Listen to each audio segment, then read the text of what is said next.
Well, I have a PhD in history from Warwick University in England. I worked for 30 years in the U.S. Marine Corps, and during that time, I was the Doctrine-in-Chief for Special Operations Command.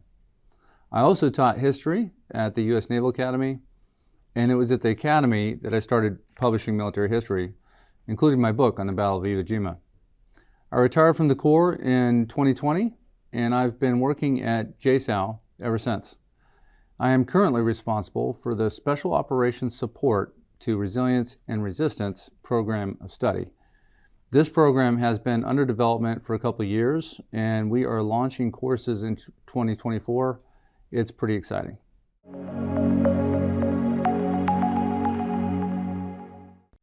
I always wanted to be a teacher.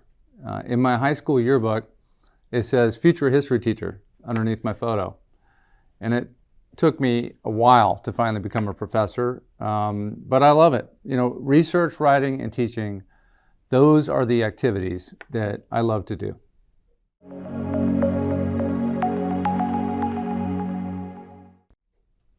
JSOU has provided me the opportunity to research, write, and teach. JSOU asked me to chair the Resilience and Resistance program, and I am overjoyed to pursue that effort. This university has the best students on earth, you, the Special Operations personnel, and you comprise the best of America. I want to contribute to your future success through world-class education.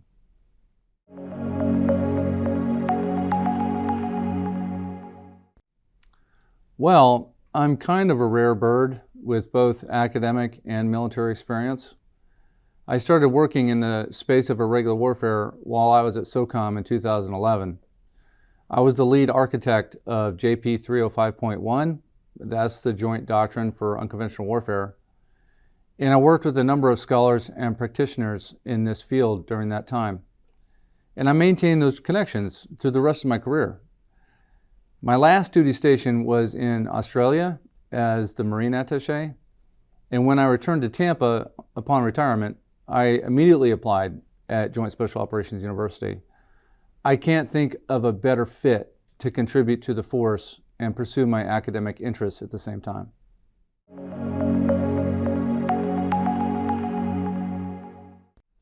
Well, I love research and writing. Right now I'm working on a textbook for resilience and resistance. This is really exciting. There's a dozen scholars and practitioners that are contributing chapters to this book. And with the textbook, the university can tailor education specifically for special operations students. The textbook should be released by JSOU in March or April of 2024. I'm also working on a number of essays and a new book. The book is my major project, and it focuses on the Philippine resistance to Imperial Japan in World War II. I've also got an article about the Philippine resistance, which should be released in Joint Forces Quarterly later this year.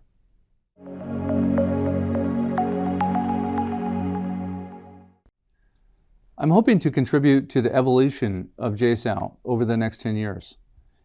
And I'd love to still be here at JSOU and hopefully have achieved tenure track and en route for a full professorship here. I'd like to research and publish on resilience and resistance topics, and I really want to solidify this particular program as premier education for special operators in the 4th AJSOF.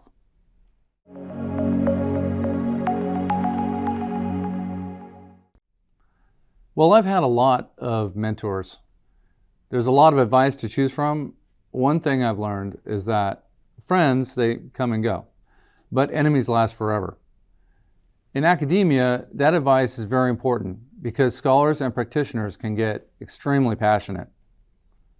It's quite easy to take offense at critical feedback of your research, writing, and teaching, but it's best to remain objective. There is room for everyone's opinions, even those which counter your own. So like the Godfather said, keep those that agree with you close, but those that critique your hard work even closer. Contrarian opinions can really make you think hard about what you are trying to argue and how to be more convincing, or they can even change your opinion on topics. It's that interaction between varying ideas in the academic space which brings out the best work for all of us.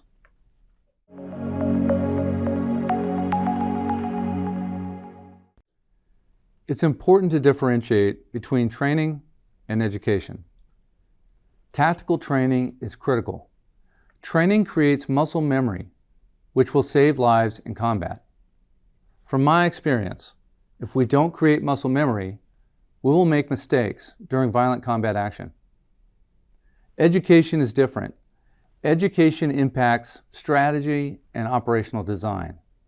If you don't understand the operating environment or the current threats, then we will fail in achieving our national goals. That's the type of education we need for our force. Education which makes them better planners prior to combat actions.